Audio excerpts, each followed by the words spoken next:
All right, welcome everyone to WRIT 1003. I am delighted to welcome our guest speaker today, Dr. Brandee Easter, who is a colleague in the writing department and who specializes in the digital stream of writing. She is here today to speak about social justice issues. Dr. Easter, thank you so much and welcome to the class. Thank you. Thanks all so much for being here. So Professor McKenzie asked that I talk about social justice issues, and I'm really thrilled to be doing so. And I'm going to try to build on what you all have been talking about on visual media, and hopefully in some ways that will help you with your assignments that are coming up. So before I jump into that, I do just want to introduce myself, say how much I'm looking forward to working with you in the professional writing program. So I've been here 3 years. I really focus in my research and teaching on digital writing. So that means you'll find me a lot of times in the digital writing classes in the 3rd, 4th year. But I'm also developing a brand new course right now on the intersections of writing and coding. So that's another place you'll find me. And yeah, I am really motivated and interested in how we expand our definitions of writing in sort of the light of digital technology. And so, yeah, I hope that in this talk you get to know me a little bit and I get to know you a little bit. I'll ask at times for you to sort of maybe pop an idea in the chat. We'll have a quick activity together, although I am going to be doing a good bit of talking because we're going to go on a little bit of a journey through some examples. If you looked at the video and the reading for today, we're going to cover a lot of ground. So photography to algorithms, back to the 19th century again. So hang on, I think it'll be fun. But I will sort of pause throughout to sort of ask some questions, get some feedback from you all. Shootings have become more. Slides up. Okay. So the things that I'm going to be focusing on talking about today through sort of all of these examples are these two sort of core ideas of representation and technology. I think we're going to do an injustice to them in some ways today because we only have so much time, but I hope that they're really nice building blocks for you all as you continue on your project. So I want to ask to get started, if you could pop in the chat for me, what is the most recent maybe TV show, movie, book, where you sort of saw yourself and identified with a character? Or maybe somewhere where you saw yourself strikingly not represented? So I'm going to ask, just take 1 second, just the first thing that comes to mind to pop that into the chat for us.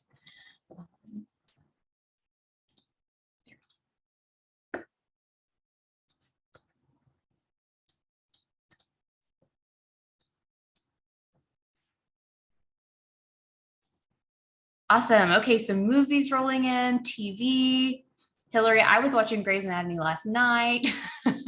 Video game, awesome. Great. Okay, so we're going to come back to those. I just sort of wanted to have us call them up in our mind for us as we sort of move forward.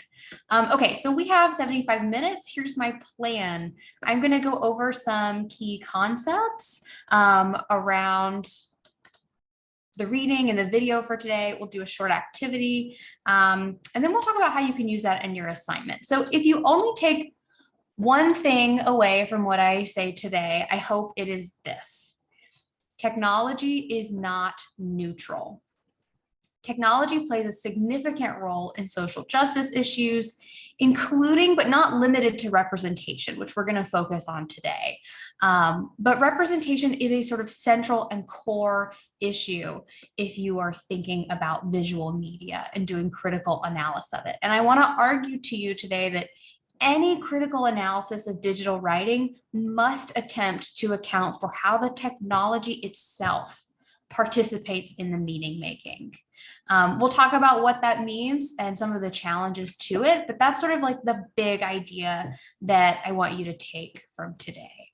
So let's get started with still images. And I think this is particularly important because unlike other multimedia like websites or video games, it isn't always readily apparent the role that technology plays in shaping what's seen and not seen, right? So when we look at an image, a lot of times if it's printed, right, there's no like residue of technology left there for us. And so I want to start with this video from Vox that I asked you all to watch by introducing our good friend Shirley. So she is the woman in the top black center V-neck dress. She's also the woman on the left holding a purse. She's on the right wearing white gloves, and she's all across the bottom row. And while they're probably not all actually named Shirley, this name was what was used to refer to all of these women and those of the many other models whose pictures were used for color balancing in film photography for decades. And so using Shirley cards, photographers could make sure that their images were producing consistent results. So as one photo lab professional put it, quote, "She was the standard. If Shirley looked good, everything else was okay." But everything was only okay if you looked a lot like Shirley. So because Shirley was the model, some people and products looked better than others. In particular, darker skin tones were obliterated in photographs, leaving detail only in eyes and teeth. And so these are the two big ideas for today. I think the Shirley cards really nicely raise for us of representation and technology. So when we see these images of Shirley, we are first definitely raising questions of representation. Who gets to appear, under what terms, and under whose gaze? And although it covers a lot of ideas, representation is most centrally about how intersectional identities are imagined and visualized for audiences. In my talk today and looking at Shirley cards, I'm going to be thinking mostly about race, but it's never separable from other identities like gender and ethnicity and sexuality. And so that is definitely something I know you'll be returning to in this class. And I just want to include that as part of our definition here. So I was actually really impressed, especially on an early Tuesday snowy morning, with how quickly you all pop some ideas into the chat of when you've seen yourself represented. And I think that's because this idea of representation is really familiar to us. We're really immersed in visual media. And when we're looking at Shirley cards with this idea of representation, we might notice how it frames the world on white terms. And so even if you've never heard of Shirley before, right, you all have thought about these issues. The one that comes to mind for me when I raise that intro question for myself is I think about this yearly problem of hashtag Oscars so white, right? So the first time this hashtag was used was in 2015 when every acting nomination was given to white actors for the second year in a row, right? And this continues to be sort of an annual discourse when nominations come out. And so what I want to do is have you go back to that movie, TV character, video game, and have you do just a quick free write for me. This is one of my favorite teaching and learning tools for myself. Just allow yourself to write with no pause for just a couple of minutes. What did that character represent about you, and sort of why did it matter? Or another question, why did you notice it and remember it today? So not necessarily that it's the last thing you watched, but it was something that came to mind when you think about representation. So I'll pause for just a couple minutes to write, and I'm going to write too.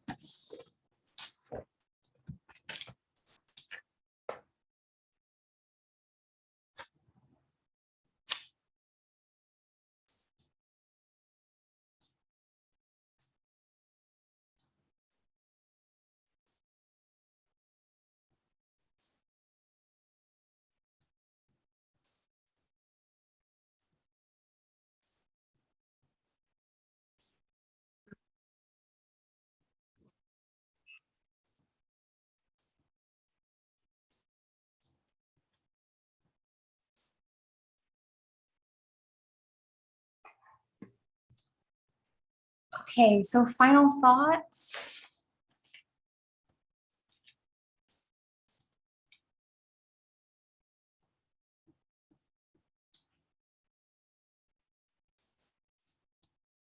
And what I'd like to do is ask a couple of folks just to share. So you're welcome to share in the chat. You're also welcome to raise your hand and just share here. I'd like to hear from at least 3 or 4 of us before we move on.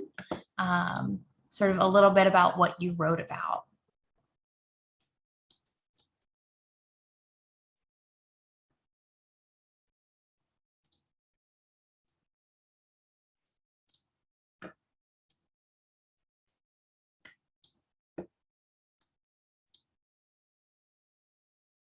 I can't help it.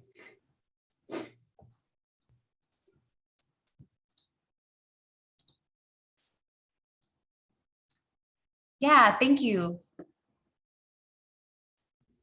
Hi there. Hi everyone. May I share? Yes, please. Yes. The movie that I watched, it was paid forward, and the character was main character, third grader boy who understood his assignments. It was social class assignment, and it was the question was that what can you do to change the world? And everybody understood in a different way, and the way he understood it was unique. It was also broad and narrow as well. So it why did you notice is that it changed, it made it change. It's like a circle. He started to help 3 people, and then he asked them to pay it forward to other 3 people, and then them to others. So it kind of came back, the help came back to him without him noticing. It was a big circle. So Okay. that was the reason Yeah. why I noticed it and remember it. Yeah, so you didn't remember just a particular character, like a particular thing the character did and a way that they thought about a problem that you sort of related to.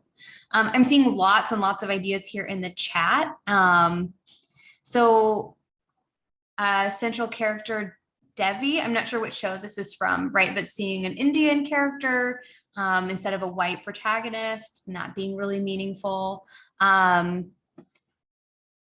This is awesome. I can't connect your, since I asked for your titles separately, I'm not connecting them. But I just want to go through some of these things in the chat because you have really lovely insights here. So a character representing the metaphorical journey about trans progression, climbing up a mountain. So getting sort of to see this whole journey that is familiar. Coraline having similar issues, also having a black cat, right? So there can be sort of like smaller connections we make with characters as well too, right? Like we see that there's some part of them that's like us, or we see some part of their story that's like our story. And it matters to be able to see that, right? It provides us insight into ourselves. It provides us a sense of belonging, some connections on personality, connections on art. So seeing someone with a passion for arts and visual arts, that lets you know, right, that there are people who look like you and are like you, who do the thing you like to do. Awesome. Okay, great. So I'm seeing a lot of really interesting connections here, sort of beyond just the visual, right? But the character story, what they experience. And I think these are all really nice starts for thinking about how what gets seen is quite powerful. And what I want to do is going through a few more examples to think about this is to talk about how it extends beyond media. We had a really quick conversation there about what representation looks like in the media. Because we're so immersed in it. But this idea of representation, I want to make sure we think about beyond media to help you with your assignments, to make you more critical writers and researchers. And so one example that comes to mind for me is a recent news story about a medical student who started creating medical illustrations for textbook that show various conditions on Black skin. So this student noticed how many illustrations were made only showing white people, only showing white skin, and there are real medical and diagnostic consequences because of this lack of representation. So you can see in the image on the right, this is one of the medical student's illustrations, sort of showing what heat rash looks like. And then you can see on the left, this is a tweet sort of interacting with these ideas, showing about how difficult diagnostics is. If you've only ever seen in your medical textbooks, the image on the right, how are you going to help your patient on the left, right? Because the visual representation looks so different. And so this is sort of a recent example, but one to me that is really compelling about how who is seen and when and why that matters. So whenever we take white as default, we are missing a lot of things, and with very, very real medical consequences. Okay, so I wanted to show you that to sort of show you that representation is an idea sort of beyond media. But I also want to take a second just to show you that representation is also not a new idea. Obviously, I'm a digital writing person. It is my preference to talk about all of these sorts of things. But representation was a central concern for the most photographed American in the 19th century. Does anyone have any guesses at who this is? Don't Google it. I realize this is the problem with online classes. You can just Google it. Any guesses?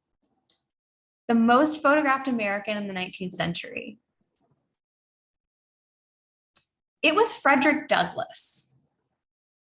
So I want to talk a little bit about Frederick Douglass to think about representation, because Frederick Douglass not only was the most photographed man, but was also really a theorist and a thinker about representation. So this is a quote from Frederick Douglass: "Poets, prophets, and reformers are all picture makers. And this ability is the secret of their power and of their achievements. They see what ought to be by the reflection of what is and endeavor to remove the contradiction." So in other words, if we can represent something the way that it should be represented, we make it so in the world.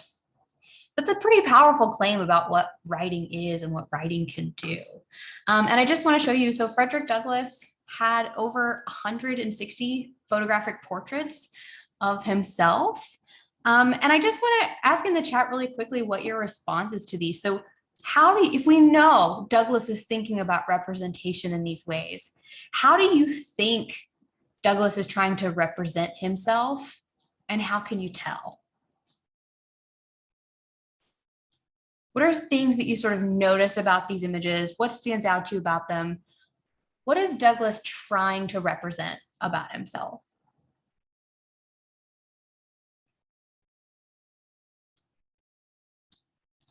Dignity. Yeah, Kendall, can you say more about that? Where do you see, how visually do you see dignity in these images?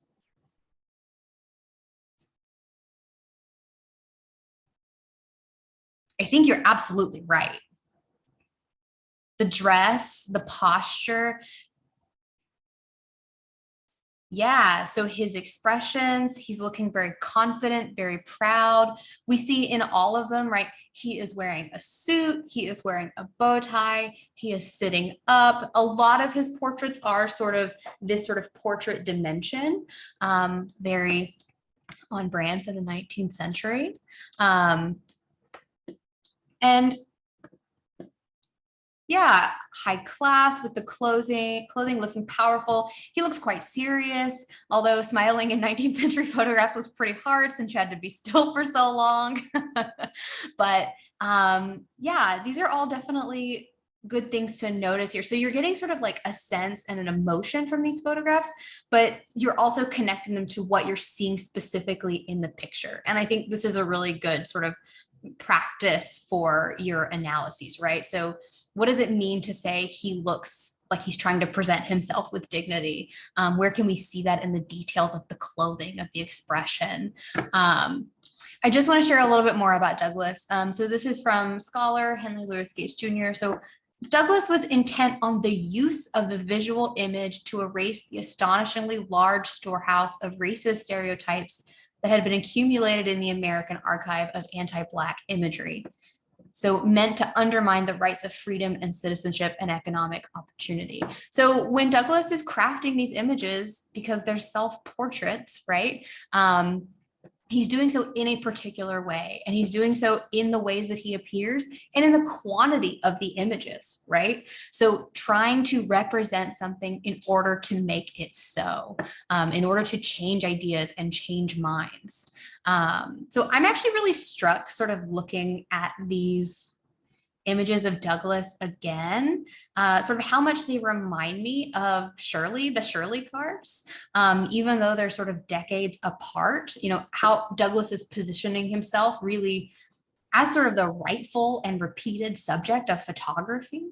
And like the Douglas portraits, like Gates sort of points out, the Shirley cards are also a storehouse of ideas. So one of the things that I think is really interesting to think about when we're thinking about representation and visuality is sort of quantity and accumulation, right? So not just sort of a single image, but what does it mean for multiple images to be there, to be that storehouse of ideas? What does it mean not just for one of these Shirley cards to exist, but for all of them?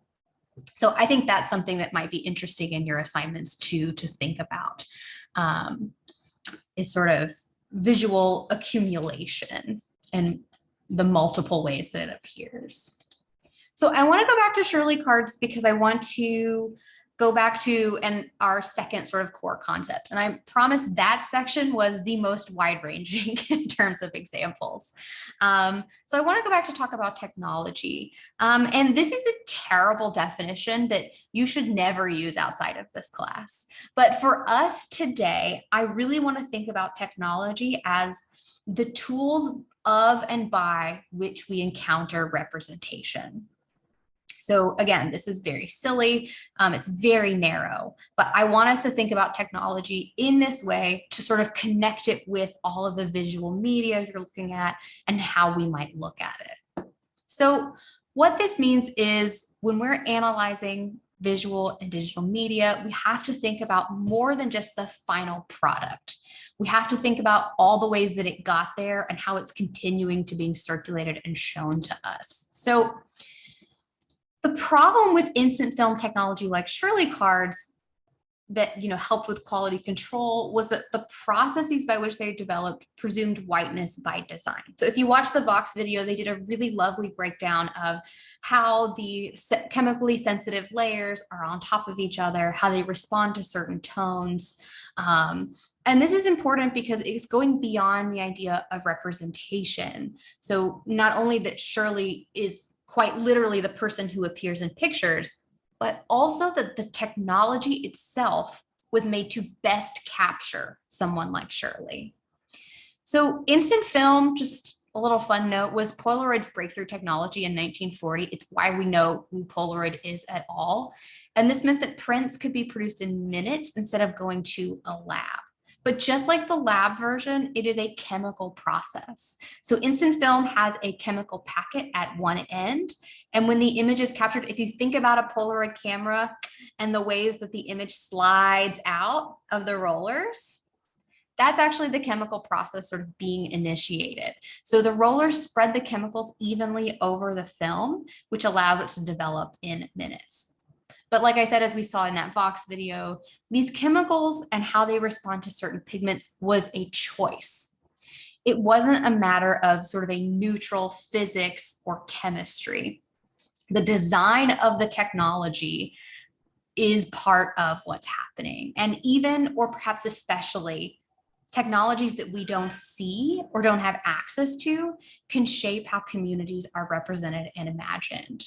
So if you didn't watch the Vox video all the way through, you might be thinking, this is a ridiculous historic problem that has surely been fixed by now, right?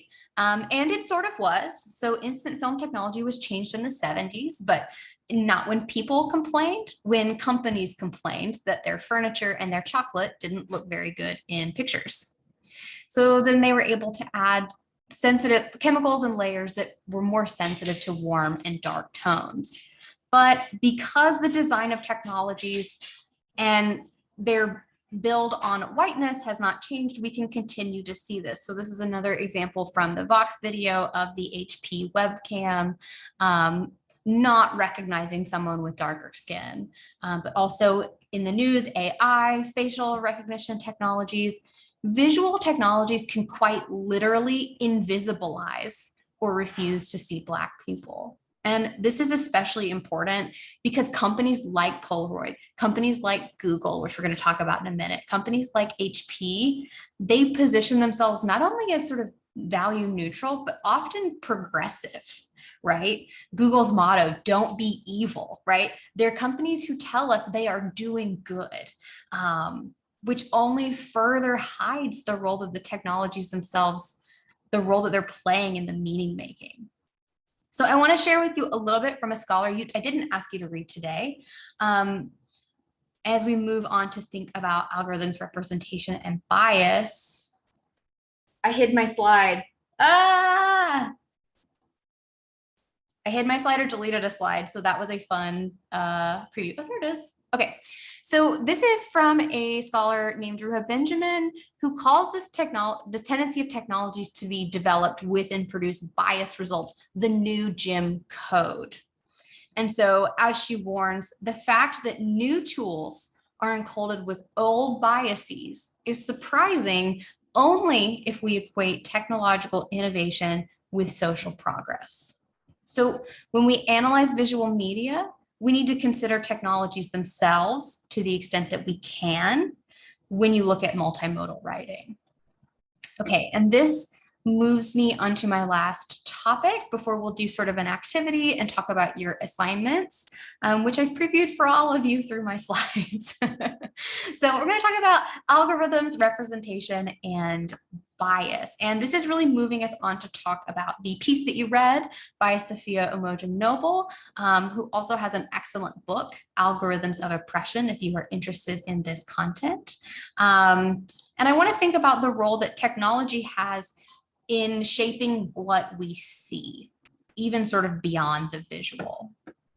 Okay, so what is an algorithm? So an algorithm is a detailed set of instructions to reach a result based on given inputs, data, or information. This can be digital or non-digital. So one of my favorite activities to do in class is to actually have you all tell me how to make a peanut butter and jelly sandwich and to enact that live for you following your instructions, because recipes are sort of one of those core ideas of an algorithm. I want to ask in the chat sort of what comes to mind when you think of some examples of algorithms, maybe that you interact with sort of every day. We have some ideas from the Noble reading, but what is sort of like all the things you can think of? What are all the algorithms you can think of that you interact with? Yeah, so social media, that's a huge bucket with a ton of algorithms inside of it, right? Netflix, definitely, right? In terms of what it's recommending, what it's showing.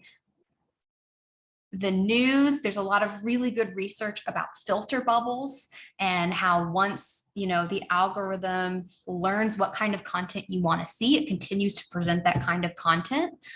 So filter bubbles are super interesting for digital writing research. Spotify, there's actually a really great video. I almost asked you to watch, but didn't. It's called like Your Next Favorite Song Has Already Been Selected by an Algorithm.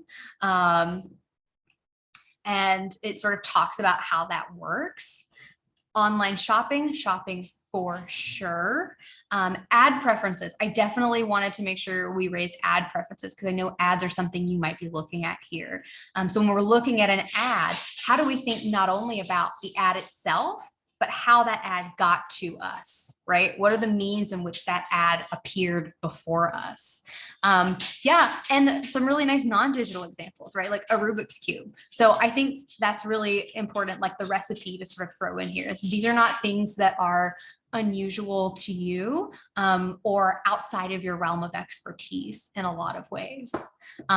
So yeah, thank you. This is a really great sort of storehouse of places we might be thinking about this. And if I'm thinking about your assignments, analyzing visual media, a lot of these might be shaping what you actually look at, right? How many of you, I'm just gonna guess, how many of you are going to discuss a piece of visual media that you find in a print magazine?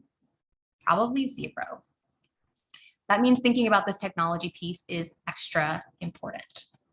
Okay, so this is the sort of key point I want to get from this. So what we see is determined by opaque processes, right? All of these algorithms are black boxed in the same ways that we don't know what's going on inside of a Polaroid camera we can't really know what's going on inside of an algorithm. My dog is tired of me already.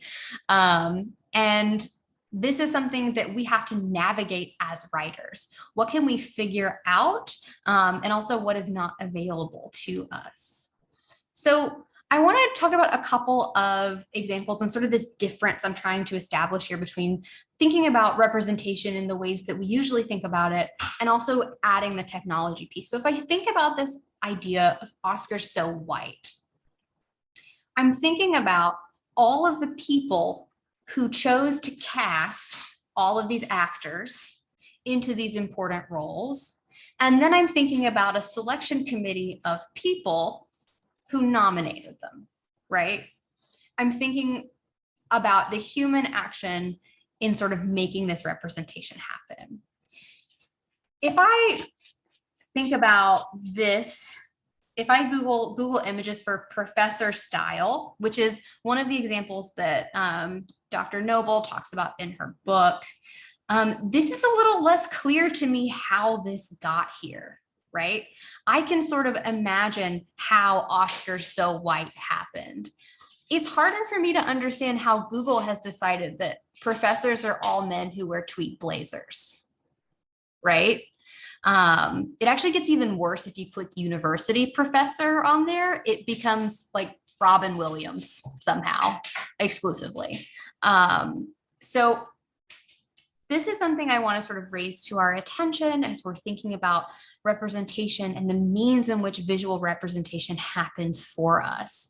And Dr. Noble's key point in her article and in her book is that code is also writing. Algorithms are created by people, right? Algorithms are created by people in the same way that people nominate folks for these sorts of roles, that we can't separate the ways that this happens.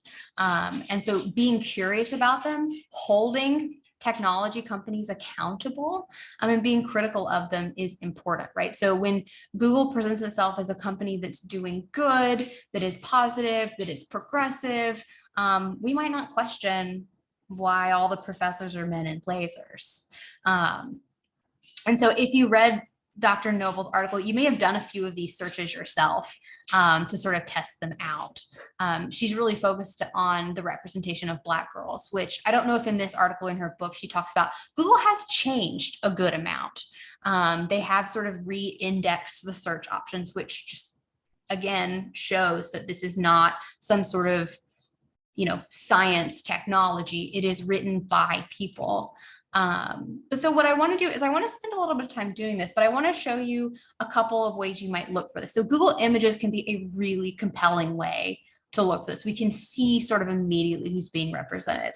I do think that since scholars like Dr. Noble have been doing their work, they have been taking that a little bit more seriously, but you can see it in places you wouldn't expect. So this is a search for Robert Downey Jr. Nothing really super surprising here in the images, and I'm sorry this is blurry, but if you can see in the related searches, it's suggesting we look for the movies that he's in and Avengers. This next search done on the same day of Scarlett Johansson suggests that we also look for body and cute and bed, which I still haven't figured out why that would be an option, but these are part of what is being visually represented here and determined by the algorithm as well. So sort of not just in the images, but in the related searches. And we can think too as well about predictive text, right? So when you started to type in something, why are women so? And you get all of these suggestions. They're not being suggested because that's what it is, but because what the algorithm is showing you. So this is a quote from Dr. Noble that I just want to sort of bring to the front here because I think it might be helpful. So search engine results don't only mask the unequal access to social, political, and economic life as broken down by race, gender, and sexuality, they also maintain it. So I think this is really interesting to connect back to the work that Frederick Douglass was doing and in really showing how important and central the idea of representation is when we see it, we can make it so. So what I want to do is spend a little bit of time doing some of our own searches just to sort of see what you can find.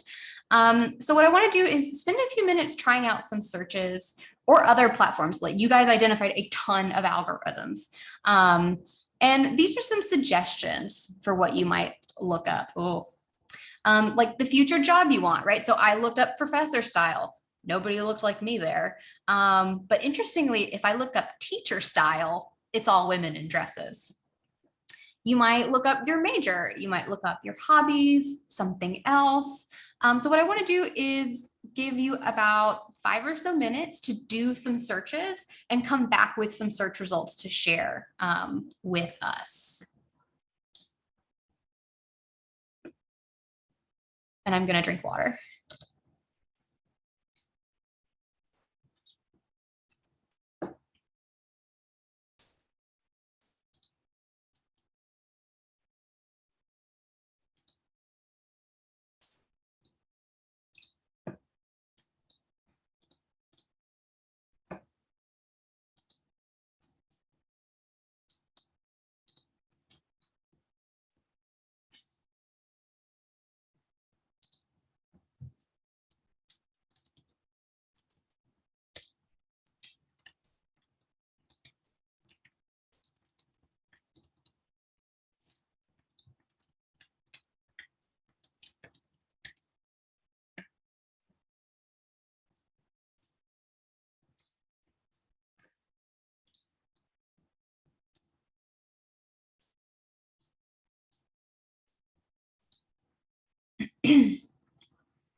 Okay, so you can continue searching and sort of trying some things out. But what I want to ask, some of you have already started sharing in the comments, which is great. What I want to ask is to have a few folks volunteer as tribute to give me something to search and talk about what you're seeing and what you're noticing. So we're sort of going to practice together. What are we noticing about representation and why does it matter? Yeah, so thank you. Ibuken? Yes, my name is Ibukun. Hi. Hello. Hi. So when you asked us to do the search, I kind of searched for acrylic nails. And even though it was mostly founded by Black women, and Black women have been shamed for it, when I searched for it, it was mostly white women pictures. What was your search term again? Acrylic nails. Iconic mills? No, acrylic nails. Can you put it in the chat for me? Yeah, okay, I'm going. This is a challenge of not being able to be in person. Oh, acrylic nails. Yeah. Yeah, awesome. So definitely, yeah. So what you're saying here is you're looking at like art form mostly created for expression and by Black women, but all of the hands we're seeing here are pretty light skinned and white. So what does it tell you about that? How is this an issue of representation? What might you sort of notice about this in your paper? I think it's like, for me, it's more or less like, I would say appropriation, because Black women have been shamed for it in the past. So like, coming here and seeing this is just, yeah. Yeah, definitely. So, right, it's not only sort of a fashion or expressive tool that is sort of being taken here by white women, but it's something that Black women have been shamed for, right? So when you search for it, to sort of only see this is really frustrating. I think this is a really great example, right? Like something we might not think of as, like, if we think of, you just think about like nails, you might not think about all the intersectional consequences and things going into that. This is a really great search. Thank you so much for sharing. Yeah, and I just wanted to quickly highlight that, and the only Black skin that I see there looks here. Yeah. Yep. Yeah. So. Yep, that's all I see too. Yeah. And look how many there are. Yeah, this is a really great search and a really great thing to be thinking about. I think when we're thinking about this sort of images as the storehouse of ideas, right? You've got a literal multiplicity of images. It's not just a single one. This is the idea. Yeah, another good point in the chat, right?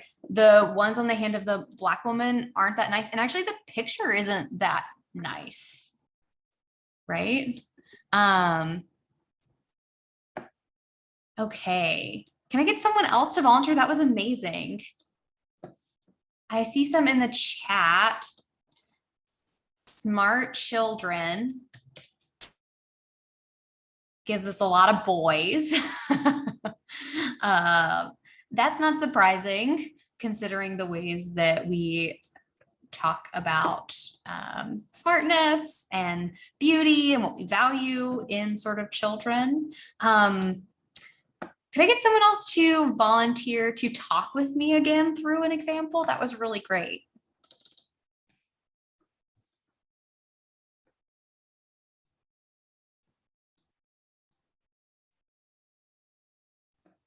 Oh, Ria's got a nice one here that is building on the example about nails, is even makeup foundation, right? And this is not only a problem with the representation of makeup, but also makeup itself, right? That it is very difficult to find darker skin tones and a range of them, but there will be 50 shades of ivory, right?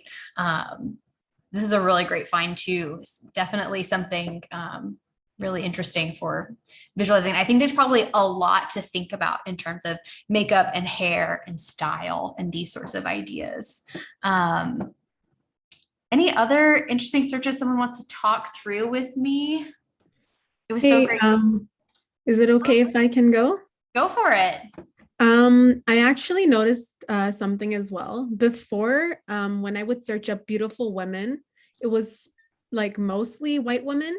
But now they have a good variety of, like, what do you call, cultures and ethnic backgrounds. They have a Priyanka Chopra, which is Indian there. Nyong'o. Yeah, exactly. They have a lot of different cultural representation going on this page. Yeah, so this is something really interesting. Hold on, I'm gonna grab a book.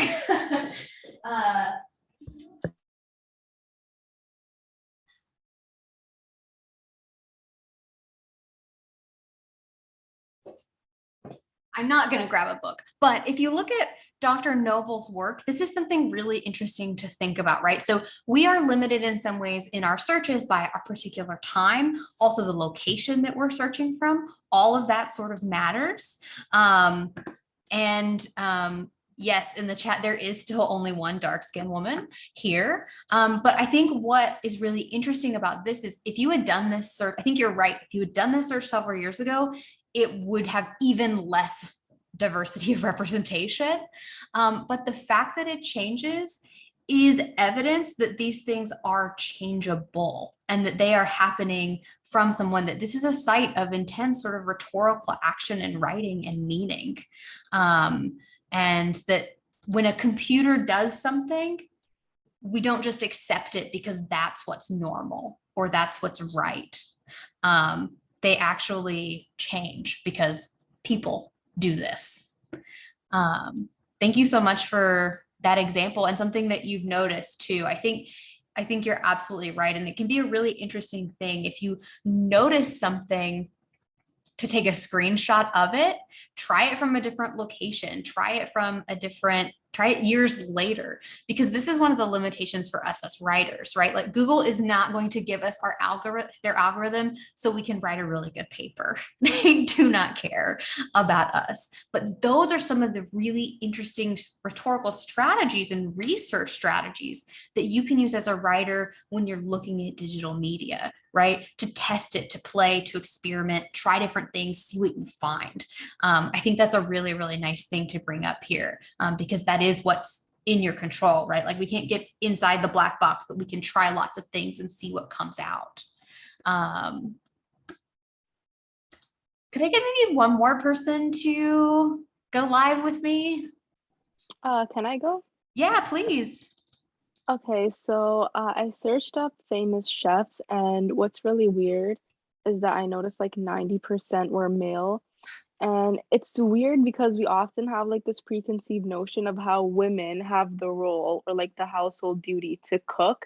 So it's weird seeing how most of them are male.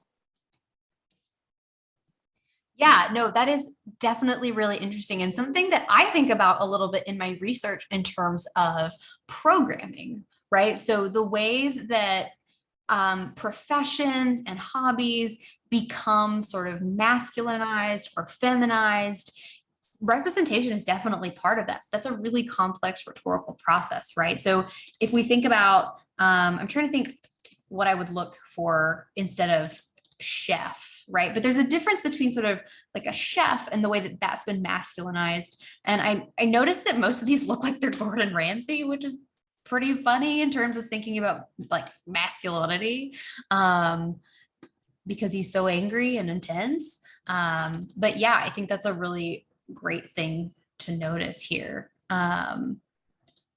Also all white, also suggestions for British and French in the top here. So really Euro-Western centric. Cooking dinner, I'll try that. Yeah, that's a pretty different picture, isn't it? So, so that is really, really interesting in terms of not only sort of the visual, but we're also thinking about word choice really in a fine, granular way, right? If we think about what's the difference between a cook and a chef, we think about that as writers probably a lot, but to see it sort of represented back to us in this way is really provocative. These are all so good and so interesting. Can I ask for one more?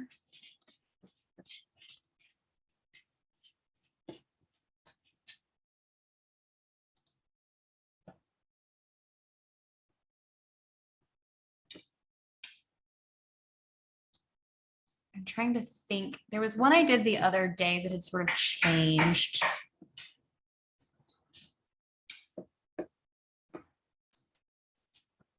I'm going back through your chats too.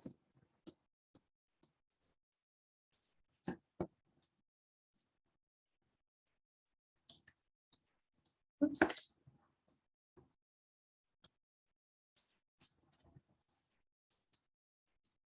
So Hillary, I want to go back. I'm scrolling back to yours. Hillary, you put in lawyer.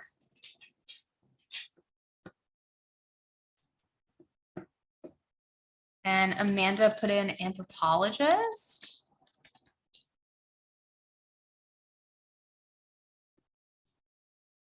Author, I think that's something we're all thinking about. Yeah, it's super interesting, right? To sort of see who is represented here and who is not, and what that tells us about how this shapes our ideas about things. So thank you for doing this sort of quick little activity with me. This was really helpful for me too. You guys had some really great suggestions for things to look up. So thank you for everyone who spoke with me too. I really appreciate it. So I want to just sort of close a little bit by talking about some assignment strategies. Thing that we've talked about today, and use it to analyze visual media. So one thing I think to think about is, what does it mean for something to be advertised? So how are presumptions of normal and beautiful and desirable being made? Ads are sort of a really rich place to be looking for visual argument. And so I think in thinking about that, you can connect to a lot of what we said today. So in the Shirley card, right? Actually, if you look really closely, it says normal on the bottom of all of them even. So what does it mean for something to be advertised, and what are sort of the presumptions being made in there? I also just wanted to share another way that this plays out is sort of in stock photography. I don't know if you guys have ever been doing a project before and been looking for like a stock photo of someone cooking or someone writing or something like that, and how often those are all just white men doing things. And that stock photography is something you might be running into when you start looking at websites or ad campaigns or things like that. And so I think this is a piece I wanted to share with you on stock photography. So stock photos aren't just photos, they're small snapshots of normalcy. And if you don't look exactly like this, you don't belong. So what does it mean for something to be advertised? And I think stock photos are going to be highly related to that. So what does it mean to use a stock photo? What does it mean for something to be a stock photo? And I think we can all sort of identify them, right? So even without the Shutterstock across the front of it, when you see a website or something that has a stock photo, I think that's something to think about here. Another question I think might be helpful is, what technologies are you using or have been used to create, share, and display the media you're analyzing, right? And so this stretches really long. So we talked about cameras today and photo technology. So that's part of it. So what technology was used to capture the image, but also how did that image get to your eyes, right? So what are the filters through which your phone or social media has sort of run it through to make it there? And what presumptions are built into that. So this is a really tricky thing to do as writers, because like I said, we don't have access to all of these things in that way. But what we've done today in our searching and testing and experimenting is a really nice strategy for thinking about these questions. So yeah, I just sort of want to like broaden your view a little bit on when you analyze visual media, also think about, how did it get to you, right? Another thing to think about, I know we had someone mention like a video game in the chat. So what actions are available, not only appearance. So if you're analyzing just a straight ad, this might not be very helpful. But if you're analyzing something on the web, if you're analyzing something dynamic, what can you do and what can you not do? I really love this question in terms of video games. What players or what characters are playable and what characters are not playable, right? So it's more than about, when you analyze a video game character, it's more than about the way the character looks. It's also about what you can do and not do with that character. One of my favorite examples is let's think about Grand Theft Auto.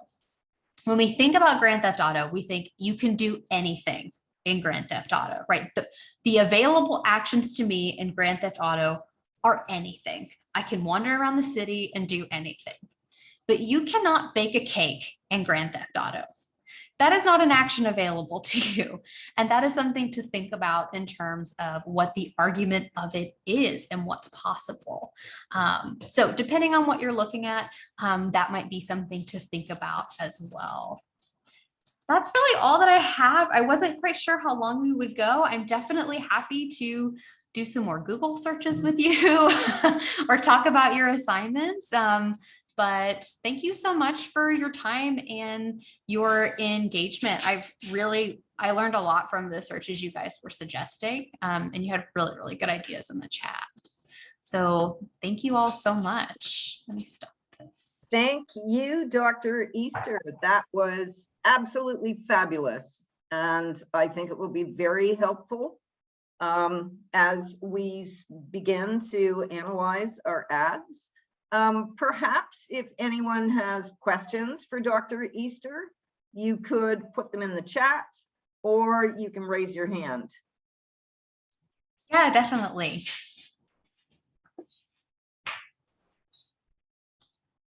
Yes, I know we went through sort of a wide range of examples today, but there's lots of things in digital writing I love talking about. So